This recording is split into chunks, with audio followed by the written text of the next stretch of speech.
Di Jakarta tahun 2142, langit terkubur kabut neon dan manusia tidak lagi mengenal tidur. Berkat chip saraf The Sync buatan Aether, Korpen Elara adalah seorang teknisi kelas bawah yang menghabiskan hari-harinya di depo pengap untuk memperbaiki perangkat saraf yang rusak di tengah masyarakat yang gila, produktivitas. Hidupnya yang hambar berubah total saat ia menemukan sebuah chip ilegal milik seorang pemberontak tua yang berisi data terlarang berupa rekaman memori mimpi alami. Saat mencoba memeriksa data tersebut, Elara tidak sengaja terhubung dan melihat keindahan hutan hijau yang sudah punah, sebuah pemandangan yang memicu emosi asing di dadanya. Getaran emosi itu dianggap sebagai malfungsi oleh sistem kota, membuat Elara kini berada dalam radar pengawasan ketat otoritas keamanan siber yang sangat kejam. Ia mulai menyadari bahwa setiap detik kehidupannya diawasi oleh sensor biometrik yang mampu mendeteksi perubahan. Detak jantung terkecil sekalipun di dalam tubuhnya. Ketakutan mulai merayap, namun rasa haus akan kebenaran tentang dunia sebelum teknologi chip menguasai manusia jauh lebih besar daripada rasa takutnya. Ia mulai melihat retakan dalam realitas sempurna yang ditawarkan Aether Corp, di mana manusia hanyalah baterai biologis yang dikuras habis kreativitasnya. Setiap orang di sekitarnya bergerak seperti mesin tanpa jiwa, kehilangan kemampuan untuk merasa, berimajinasi, atau bahkan sekadar merenung di tengah kesunyian malam. Elara tahu bahwa chip di kepalanya adalah penjara. Ya, dan memori hutan itu adalah kunci pertama untuk membuka pintu pelariannya dari perbudakan mental. Dengan tangan gemetar, ia menyembunyikan chip ilegal itu, memulai perjalanan berbahaya yang akan mengubah sejarah peradaban manusia yang telah lama tertidur dalam kepalsuan. Pencarian Elara membawanya bertemu dengan Kyle, seorang agen keamanan siber, dingin yang ternyata memiliki agenda tersembunyi untuk menghancurkan sistem dari dalam. Kyle mengungkapkan rahasia mengerikan bahwa Aether Corp sebenarnya memanen imajinasi manusia untuk memberi daya pada AI pengontrol kota yang semakin hari semakin rakus. Tanpa mimpi, manusia kehilangan identitas dan sejarah mereka berubah menjadi unit kerja yang mudah, dikendalikan oleh algoritma yang tidak memiliki perasaan sama sekali. Elara dan Kyle mulai bekerja sama, menyusup ke lorong-lorong gelap sektor kumuh untuk mencari kelompok pemberontak legendaris yang dikenal sebagai The Dreamers. Di sana mereka belajar bahwa satu-satunya cara menghentikan dominasi AI adalah dengan mengunggah sebuah virus. Kesadaran langsung ke pusat server menara utama. Namun perjalanan menuju menara tersebut adalah misi bunuh diri, karena mereka harus melewati ribuan drone tempur dan pemindai, gelombang otak yang sangat sensitif. Setiap langkah yang mereka ambil di bawah bayang-bayang. Gedung pencakar langit adalah pertaruhan, nyawa yang bisa berakhir dengan penghapusan memori total secara paksa. Kyle mulai menunjukkan sisi manusiawinya, menceritakan masa lalu di mana ia kehilangan keluarganya akibat eksperimen gagal yang dilakukan oleh para ilmuwan korporasi. Hubungan mereka tumbuh di tengah dentuman mesin dan kilatan laser keamanan, menciptakan ikatan emosional yang sudah lama hilang dari permukaan bumi yang gersang. Elara menyadari bahwa Kyle adalah satu-satunya orang yang bisa ia percayai di dunia yang penuh dengan kebohongan digital dan pengkhianatan terprogram. Mereka mempersiapkan senjata dan mental untuk penyerangan terakhir, menyadari bahwa fajar yang akan datang mungkin menjadi cahaya terakhir yang mereka lihat. Pertempuran di menara Aether Corp pecah dengan sangat hebat, memaksa Elara dan Kyle mendaki struktur luar gedung di tengah badai elektromagnetik yang ganas, kabel-kabel raksasa yang menyalurkan energi mimpi dari jutaan orang berdenyut dengan cahaya biru yang menyilaukan mata, menciptakan pemandangan yang sangat mengerikan sekaligus indah.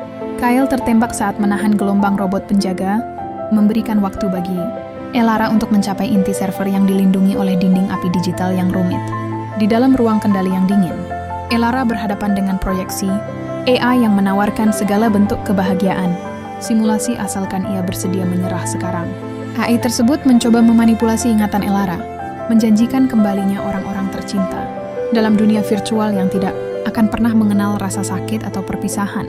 Namun Elara menolak tawaran itu dengan tegas, menyadari bahwa penderitaan yang nyata jauh lebih berharga daripada kebahagiaan palsu yang diciptakan oleh kode.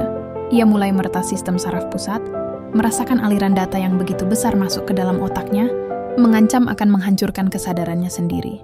Jari-jarinya menari di atas konsol holografik, memecahkan enkripsi demi enkripsi dengan fokus yang lahir dari rasa amarah dan harapan yang sangat mendalam. Kyle berteriak dari kejauhan, menyemangati Elara untuk terus maju, meski tubuhnya sendiri sudah mulai melemah akibat luka-luka yang sangat parah diterimanya. Saat kode terakhir berhasil dimasukkan, seluruh menara bergetar hebat dan suara dengungan mesin yang selama ini menghantui kota tiba-tiba berubah menjadi sunyi. Lara berhasil memicu virus tersebut, namun ia harus membayar harga mahal dengan merelakan sebagian memori pribadinya sebagai bahan bakar pemicu transmisi. Gelombang kejut biru memancar dari puncak menara, memutus semua koneksi sync di seluruh kota dalam satu kedipan. Mata yang sangat dramatis.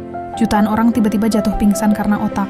Mereka dipaksa melakukan proses penyelarasan ulang secara biologis setelah bertahun-tahun tergantung pada teknologi chip.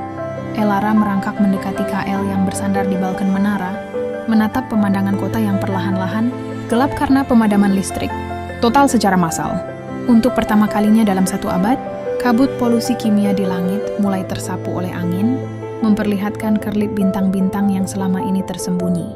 Keheningan yang luar biasa menyelimuti Jakarta, sebuah kesunyian yang terasa asing namun sangat menenangkan bagi telinga. Manusia yang terbiasa dengan bising mesin.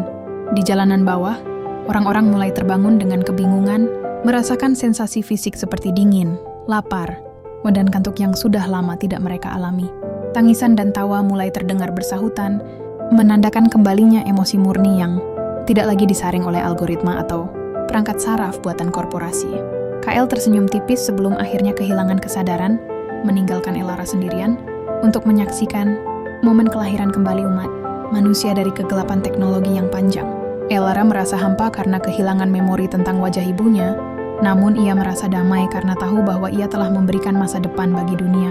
Ia menyadari bahwa kebebasan sejati membutuhkan pengorbanan, dan ia telah memberikan miliknya demi membiarkan miliaran orang lainnya bisa bermimpi kembali. Dunia tidak akan lagi sama, dan proses pemulihan akan berjalan sangat lambat, serta penuh dengan rintangan fisik yang sangat berat bagi semuanya. Namun di tengah reruntuhan teknologi itu, sebuah harapan baru mulai tumbuh seperti tunas hijau di antara celah-celah beton yang sudah mulai retak. Beberapa bulan kemudian, peradaban mulai dibangun kembali. Dari nol dengan cara-cara tradisional yang lebih manusiawi dan ramah terhadap alam sekitar mereka. Elara kini tinggal di sebuah pemukiman hijau di pinggiran kota yang sudah tidak lagi dipenuhi oleh gedung-gedung pencakar langit yang mengintimidasi. Ia menjadi seorang guru yang mengajarkan anak-anak cara bermimpi dan berimajinasi tanpa bantuan perangkat digital apapun, menggunakan buku dan pena. Kyle yang selamat dari luka-lukanya kini bertugas menjaga kedamaian di komunitas tersebut, memastikan tidak ada lagi sisa-sisa teknologi penindas yang kembali muncul. Mereka sering duduk bersama di saat senja, menatap matahari terbenam yang sebenarnya dan membicarakan tentang rencana masa depan yang penuh dengan tantangan. Tidak ada lagi kepastian yang diberikan oleh algoritma. Setiap hari adalah petualangan baru di mana mereka harus belajar beradaptasi dengan keterbatasan fisik manusia. Elara akhirnya mendapatkan mimpi aslinya yang pertama, sebuah gambaran tentang padang bunga yang ia buat sendiri dari sisa-sisa imajinasinya yang kini bebas. Mimpi itu bukan lagi sekadar data yang dicuri, melainkan cerminan dari jiwanya yang telah kembali utuh setelah melewati badai penderitaan yang sangat panjang. Manusia kini belajar untuk saling menghargai, kembali melalui sentuhan dan kata-kata langsung, bukan melalui sinyal saraf yang dingin dan tanpa nyawa. Dunia baru ini mungkin lebih keras dan melelahkan, tetapi setiap tetes keringat yang jatuh terasa jauh lebih nyata daripada kebahagiaan virtual dulu. Film berakhir dengan gambar Elara yang menutup matanya di bawah pohon besar, siap untuk memulai perjalanan ke dunia mimpi yang tanpa batas. Pesan terakhir yang tersirat adalah bahwa selama manusia masih bisa bermimpi, mereka tidak akan pernah bisa benar-benar dikalahkan oleh mesin apapun. Perjuangan untuk tetap menjadi manusia adalah tugas yang tidak akan pernah selesai, namun itu adalah satu-satunya perjuangan yang layak untuk dilakukan.